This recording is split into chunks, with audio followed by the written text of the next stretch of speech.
Working in a movie theater, there have been so many times that something has happened that I've wanted to share with you guys. So many stories that I've just been piling one on top of the other, just a giant mountain of wonder and horror.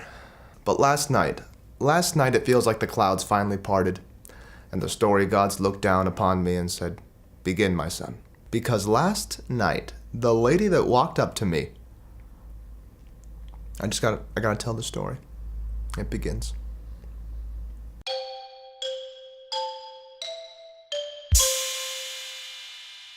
So yesterday was Tuesday. That at my theater is Discount Tuesday, which means the entire world just crams itself through our entrance door and makes our night a living hell. That's what Discount Tuesday is. And at a movie theater, like any other place that moves large amounts of people through it every day, you get to see all kinds of people. You get just the entire buffet of personalities is there. Sane people crazy people who think they're sane people. So normally most of the people that move through the theater are generally kind of just chilled out. I wouldn't go so far as to say most of them are kind, but most of them are just understanding enough. Unfortunately, those people kind of make the job boring because while they're nice, you know, there's no interesting things happening. There's no rush. And normally, speckled within this huge swarm of understanding, more or less okay people are the crazies. Those people who walk in and want reality to be how they want it, and now those are all like, they save the day for me. They don't care about your prices. They don't care about your rules or your laws or police. They don't care. It's awesome. It's awesome. They make the night exciting. They make it just something happened tonight. Poo was smeared on the wall tonight. It's wonderful. Something went down, okay? And those people, they come in hordes on Discount Tuesday. As a manager in this theater, if you gotta go into guest services for some reason to help somebody out with something, it feels like you're in a heist movie. Like you have to go in and get out before anyone outside of guest services sees you. Because if they do, that's it. That's just the target. People go to like, oh, I have a problem. Let me just go on over there. You're gonna be there for probably 40 minutes just dealing with everything. And so I pop in there for a second and I just see a lady walk up to the side of guest services and I feel the stare. And as I'm doing what I gotta do, I just look up and I see her go. But it was like that, are you gonna, hi, I'm here. You gonna look at me? It was one of those. So I look up and I go, hey, how can I help you? And she goes, I'm in theater 2 and there's a parent with 2 5 or 6 year olds, one sitting on his lap in a movie that is PG-17. So in my head I go, we don't have any points. You mean NC-17, PG-13? And she says, whatever. He's sitting there, has a child on his lap and a child next to him. There's a kid on his lap. I want him moved. So the beginning of that conversation was already just such a weird hurricane of missaid things. And so I'm thinking really fast, okay, the customer wants somebody moved. This is her problem. She wants somebody to be moved. Now, are the kids crying? I mean, that's the parent's choice whether the kids are there. So, and then I see she's still staring at me and she repeats herself going, I want them moved. I want them to be somewhere else. Can you move them? Can you take them out of their seat and put them somewhere else? And then suddenly I realize, right, no, she's a crazy.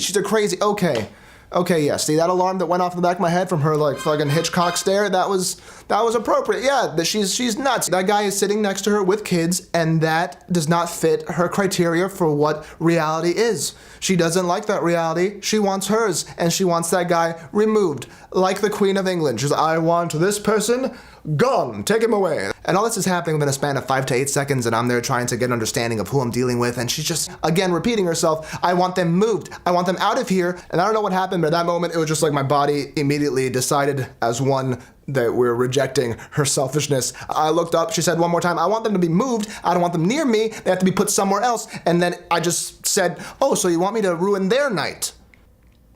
She held on for a second, not breaking eye contact, and then said, yes. She said yes. She said yes to the crazy thing. She accepted. In that moment, she connected with the Dark Lord. My mind went and just exploded. Oh my God, I've never seen pure evil. I swear to you, I thought the ground was gonna crack open. Satan's gonna rise up and go, come with me, my bride. Vanessa Ives ain't got shit on this lady. And I'm sure it's not too surprising that moment honestly caught me off guard. And I was just like, wow. I don't know if I said wow, but I know my face said wow because I was just staring at her like, you exist. You're a real thing. This is not a nightmare. So she says yes, my mind is blown, and I'm still just upset, but kind of mesmerized by this thing of evil. So we're walking, and I tell her, all right, so you're gonna walk in, you're gonna point them out to me. I'm thinking like, okay, I'm gonna put her on the spot, tell her she's gonna walk in and point them out. Maybe she'll feel a little bit hesitant and be like, no, I don't wanna do that, I don't wanna cause a scene. This lady, She's the real deal. There's no guilt, no shame, no anxiety, no just I want what I want, I'm not blinking. And as we're walking to theater 2, she turns to me and goes, I don't want to be around kids, okay? I just want a nice night. I just want a nice night. I don't want to be around children, okay? I came here to get away from mine. You know what I'm talking about? I don't know, there was no filter left for me either, so I just started going, no, I have no idea what you're talking about. And it's at that moment that I realize I've somehow slipped into the weirdest buddy cop movie relationship with this person, where I'm not shy about offending her, and she somehow feels comfortable enough to just show me how batshit crazy she is. We just warp-drived into the weirdest 10-second friendship where we're just like, there's no boundaries, it's fine, I don't know you at all. Long story short, I didn't end up moving the dad and his 2 kids. I got another manager, and we went back into theater 2 for a second round bout with this crazy demon lady, where we explained to her that we're not moving them. I'm sorry, it's the parents' decision, and blah blah blah blah blah blah blah. And in the end, to cap everything off, she just storms off back into the theater, sits down in her chair, accepting our reality, and we leave. Because the dad got up with his kids and looked like he was storming out of the theater. So we're like, oh man, poor guy. This guy just wants to have a good night with his kids, and he feels like he's in this crazy mess with this lady and us, and he just wants to leave to have a good night with his kids. And he walks out of the hallway, and we follow him, and the manager I'm with asks him, hey sir, are you okay? And we're building up to try to offer him some passes or something to accommodate for what just happened. And he turns around and tells us, oh yeah, no, we were just going in there until our movie starts. The manager asks him, you don't have tickets for this movie? He goes, oh no.